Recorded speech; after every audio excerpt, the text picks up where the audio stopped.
we have here is a 1988 Pontiac Fiero. It is the first car I ever bought. It is one of 1,252 factory T-top cars, so it's got some rarity there. It's also got a custom wide body on it. The point of this video is to kind of show you guys what is the VR6 swap that's in there. It's from a 2004 GTI. It is the BDF motor. It's a 24-valve, 2.8 liter, and it has the 6-speed manual from the GTI in it.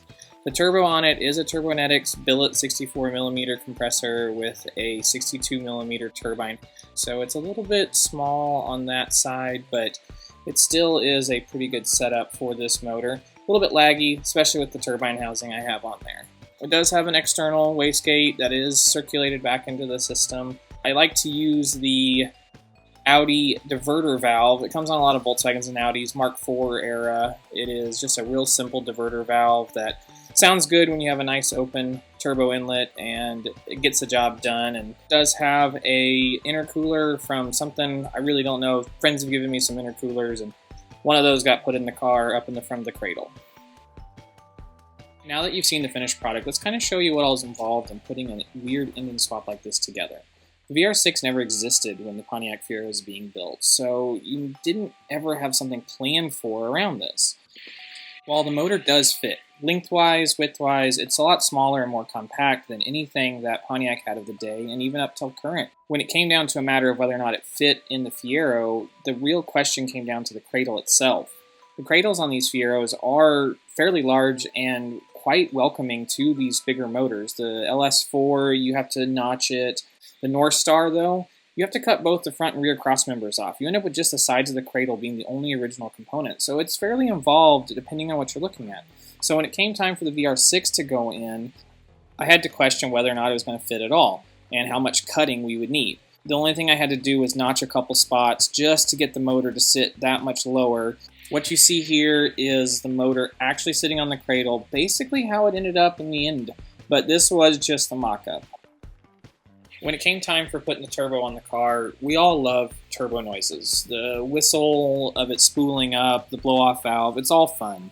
Sadly, this turbo, when it was installed in my Rabbit, it just was silent. It was either not big enough motor or something, but it was silent. So I started in on the process of doing what they call the T51R mod to the compressor housing. It's basically an anti-surge approach that recirculates some of the compressed air, but this process makes it actually whistle. Well, I decided to chuck the compressor housing up on the mill and give it a go. I have a lathe, but it is not big enough for a project like this, so I was actually milling out the center of the compressor housing to give me an opening to put a milled insert into. I drafted up the insert, and you can see here kind of how the original housing in the red versus the insert in the yellow has been done. You actually cut out the center of the housing and place this insert in, giving that recirculation path that I showed earlier. We've now got 5,000 miles on this, and it's holding up beautifully. The noise is significantly increased, and it just makes the turbo stuff a lot more fun.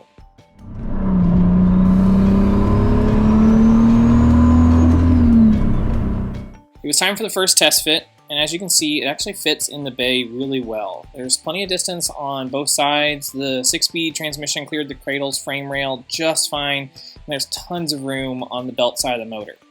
Unfortunately, once I put the intake manifold on, it didn't fit. I mean, it doesn't fit at all. Like, it cleared enough, but there was no way the trunk was actually going to work.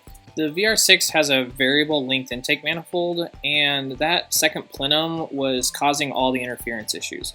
As you can see here, there's actually two separate runners coming into the intake port itself. To get it to fit, I had to cut that plenum off, and it worked. It worked perfectly. It made it where there was plenty of room everywhere that I needed it. And as you can see here, I mean, there's actually clearance where you can get your arm down to the alternator if you need to, and had plenty of room for the trunk to close. This is what the finished product looks like. We'll get into some more details later, but one of the things that did come into play is now there were 6 holes in the intake manifold, one for each runner, and they had to be sealed up. We used a combination of panel bond and some steel plates, and actually sealed up wonderfully. There were just a couple spots that needed JB welded. I did test the manifold up to about 10 pounds of boost it still didn't hold up to some intake backfires, which led me to have to tape everything back up and seal it back up. And honestly, I put a couple thousand miles on it that way. You'll see later what I ended up doing as a better solution, but for now, that was what I had. When installing a motor into a Fiero, you almost always have to relocate an accessory or redo the belt routing in one way or another. In the case of the VR6, it actually has a really well located accessory drive. The only thing we really needed to eliminate in our install was the power steering pump. Most times people put VR6s in something, they remove the AC compressor and the power steering pump. Since I was going to be running air conditioning in my car, I was faced with a little more of a challenge. What you see here is the Touareg longitudinal install belt routing option.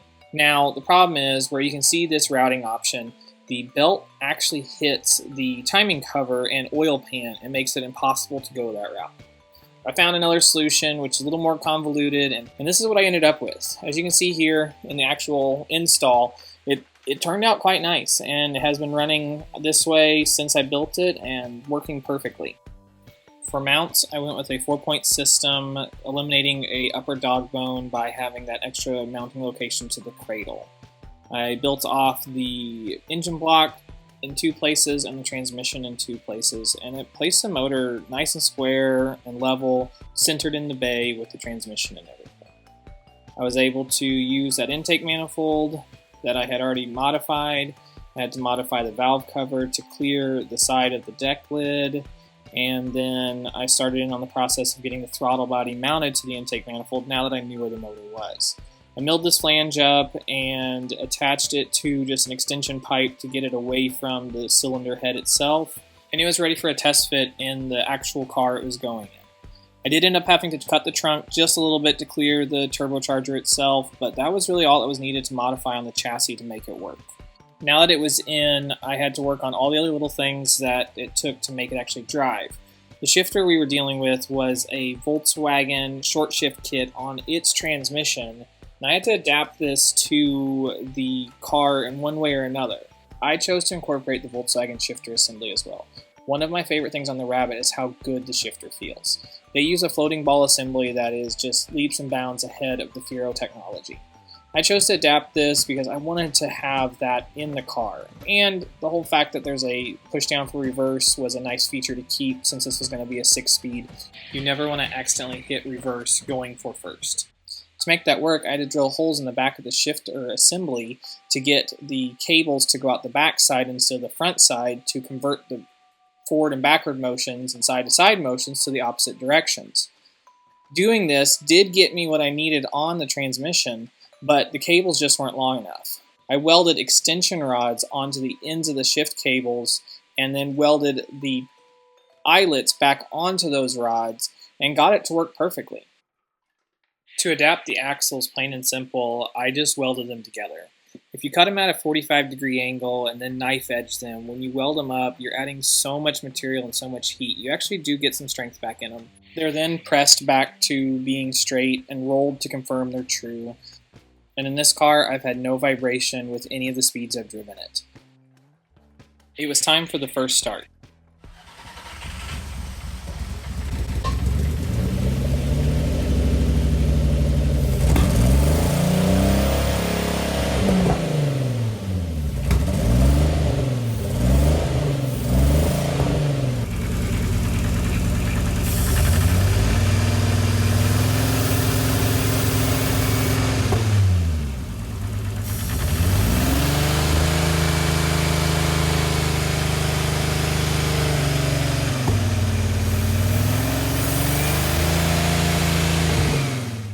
Something wasn't right, and I've gotten a ton of help from KP Tuned, who has done a ton of MegaSport installs on VR6s and set some records with NA and turbo builds. But the thing he pointed out was a potential issue with my firing order. I was using a GM ignition coil. It is a 6-cylinder smart coil, so it doesn't need any input other than the 5-volt signal from the MicroSport I was running. Now my challenge was, I guess I got hasty and overlooked some things, but when you compare here the VR6 on the left and the 60-degree V6 GM engine on the right, you can see that the pairing is not exactly the same. I was working with the 1 and 4, 3 and 6, and 2 and 5 combo. but the VR6 actually pairs their firing order more like an inline 6 than a V6. So it actually paired 1 and 6, 3 and 4, and 2 and 5. And by doing this, you can see the firing order really gets messed up. If I had that one thing off, it made all the difference in the world. Now, this did cause problems. By firing off, it was backfiring through the intake. And as I said before, I blew it up. This is the chunk that would come off. This is the piece that we glued on, and here's how I reattached it to glue it on. Now with that sorted, it was finally running right.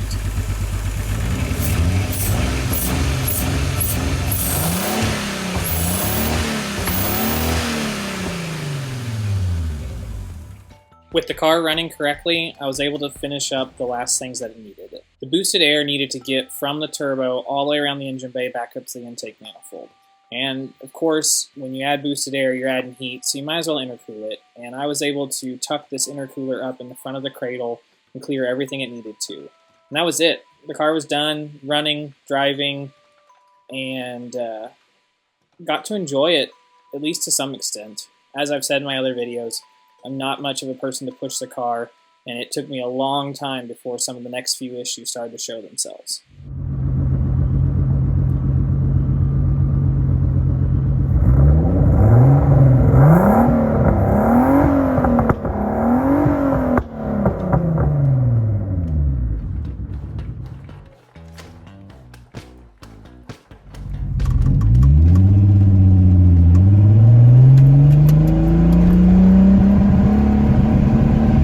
The car started cutting out worse and worse and worse.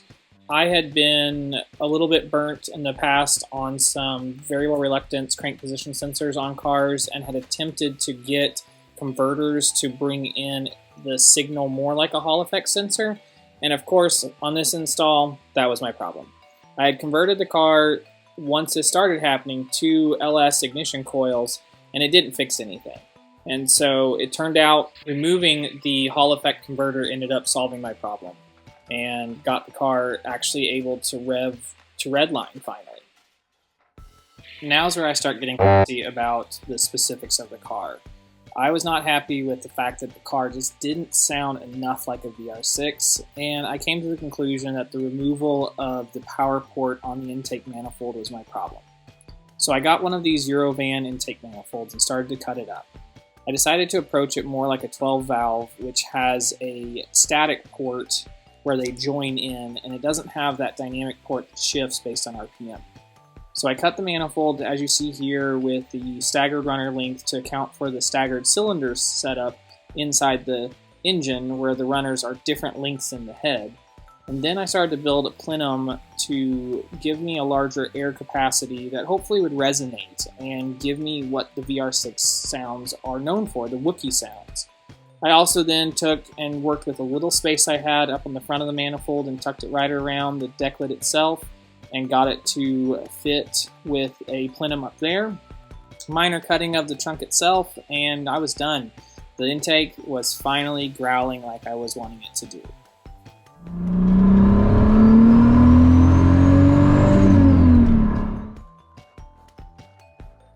I joke that Peyton kind of laid down the law and said if this car was going to go to Eureka Springs again, we needed to figure out how to get the exhaust out of the back of the car, not just dumping under the car.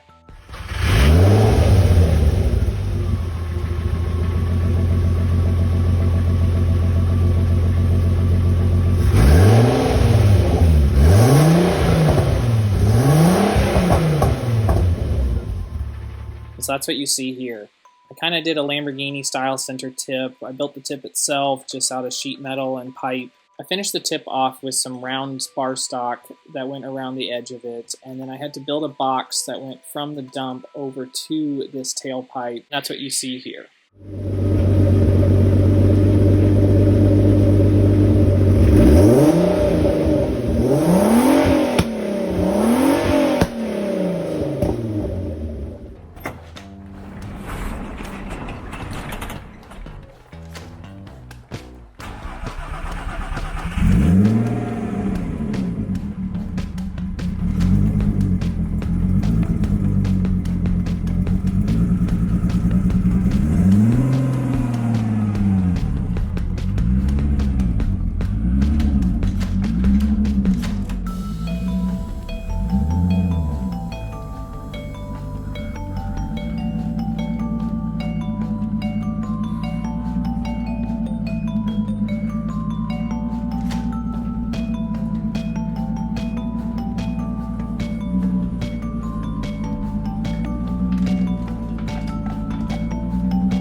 Well, that's it for the in-depth video on the VR6 swap and the Fiero. If you have any questions, feel free to comment below.